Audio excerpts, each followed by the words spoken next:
I've been working remotely for 7 years, and I created a free training teaching you how to get hired as a remote developer. Unlock it for free in the description. Before we finish our lesson about loops, you need to know that we have some keywords that can help you to control the execution flow of a loop.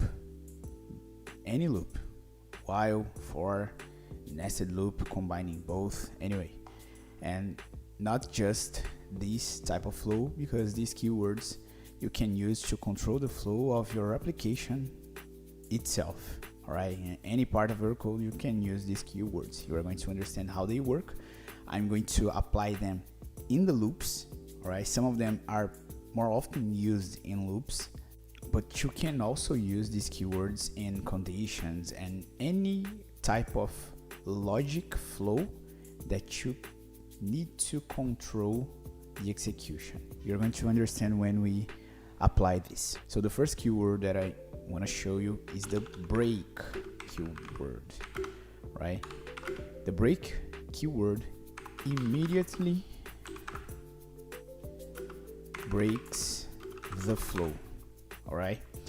For example, let's put a condition here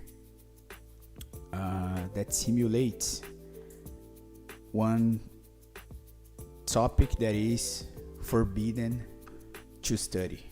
All right. For example, Ruby. Let's pretend that Ruby is forbidden. Studying Ruby is forbidden. So instead of only printing the subjects, we are going to validate if subject is equals to Ruby, then we are going to break. Right, this is the keyword. What happens here? It is going to immediately break the execution. Immediately stop the execution.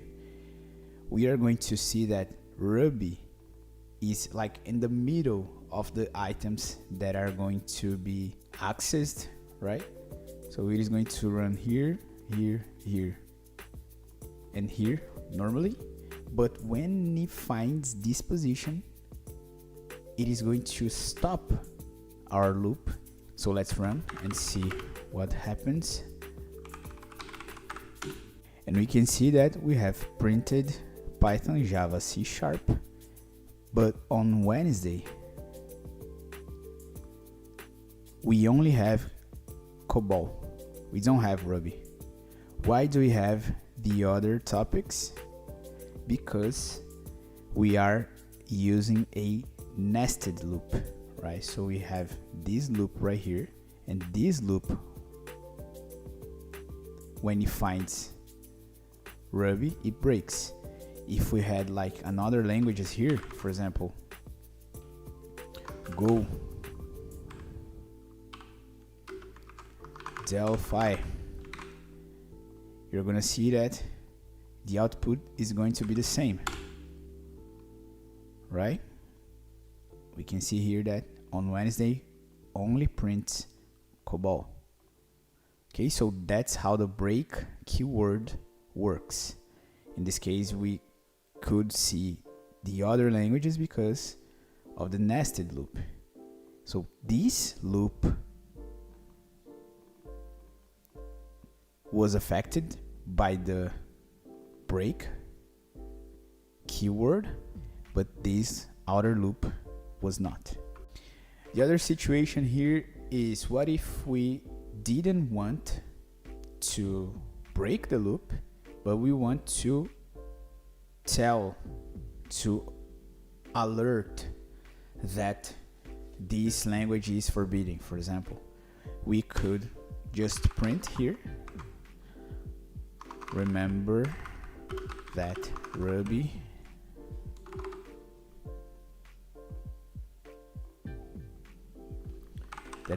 is forbidden. I think that's how you write it. And instead of using the keyword break, I could use the keyword pass. Okay, pass is just a placeholder. just a placeholder. This keyword itself don't do anything.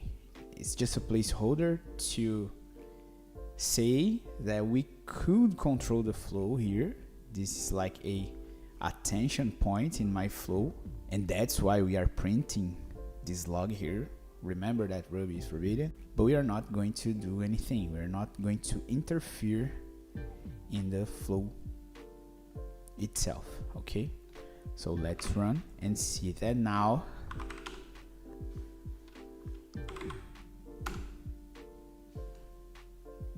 it prints the other languages of this session, of this list normally. Ruby, Go, Delphi, normally, alright? But we have the alert here in front of Ruby saying that it's forbidden, okay? Or we could do anything we want inside of this part. In this case, we can see that we have printed. Remember that Ruby is forbidden, but we have also printed Ruby. What if I wanted to just to print the alert instead of printing Ruby? I could use the keyword continue, alright? Because when we reach this point, pass is going to do what that part will do and just follow the normal execution flow. But continue is not. Continue is like going to skip what that specific repetition will do, but continue the others, you know? So let's see here what will happen.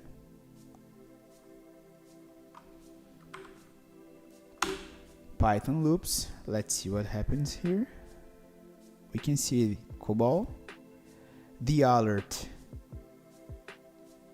Remember that Ruby is forbidden, and instead of printing the Ruby subject, it is going to skip what is inside of this repetition and it's going to the next repetition. Okay, we can debug to see this happening in real time. So let's add a breakpoint here in our inner loop. Let's run with our debugger. I'm gonna click here, run and debug, and let's follow the step-by-step execution to prove the role of each keyword. Alright, so with continue, gets the subject, checks if the subject is Ruby. If it's not, just print the subject. In this case, as the subject is Python, this block right here is not going to be executed. Let's keep going. Python, okay. Java, okay.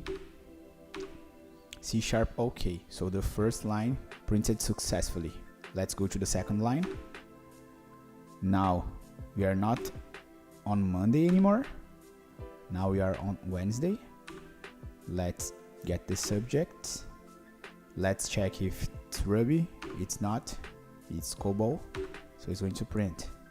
Now let's check if it's Ruby. In this case, it is Ruby. Let's see what's going to happen. We're going to print that Ruby is forbidden. And then we are going to continue, right? Let's see what happens when we execute the continue keyword. It is going to jump immediately to the next execution to get the next subject. That in this case is Go. Alright, so this line right here that would print Ruby if we didn't have the continue was skipped. Okay, let's stop our debugging and let's change this continue to pass. We are going to see what happens when we run using the pass keyword.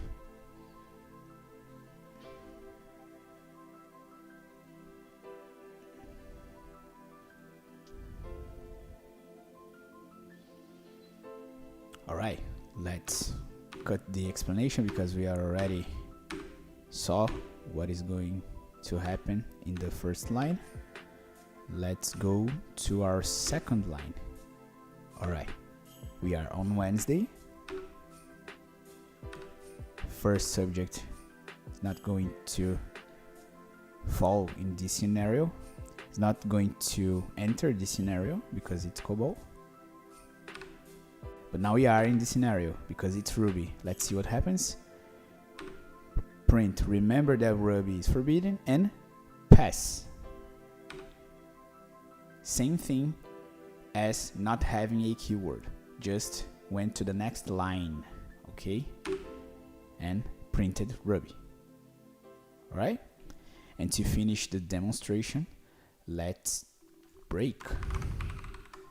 You're going to see now that break is literally going to interrupt the repetitions. It's going to stop that repetition and is going to finish the execution of that loop. In this case, as we are using nested loops and we are in the inner loop, it is going to finish the execution of the inner loop.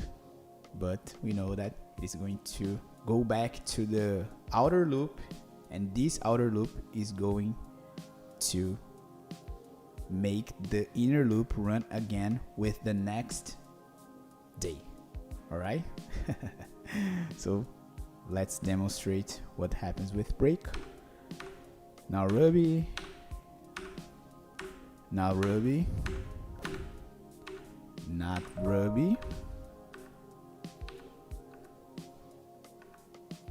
now it is going to be Ruby, right? Let's see. Subject's Ruby. Yes, it is. So print, remember that Ruby is forbidden, and break. Let's see what happens. Immediately stops executing this loop, right? We can prove this because Wednesday we have COBOL, Ruby, then we have Go and Delphi. I don't know how to spell it, but anyway. So if we when find Ruby, we literally stopped processing the other values. This proves that the break literally breaks the loop. All right. Again, we are only going to get back to that loop because we have a nested loop, one loop inside of the other.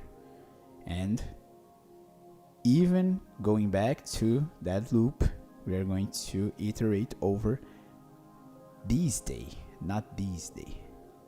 So our final result is not going to have every programming language that is on the schedule. All right. We have on Wednesday we have only COBOL. So these are the keywords that you can use to control the execution of your loops. Most developers have no idea how to get hired remotely. I made a free training showing you the exact steps. Unlock it for free in the description.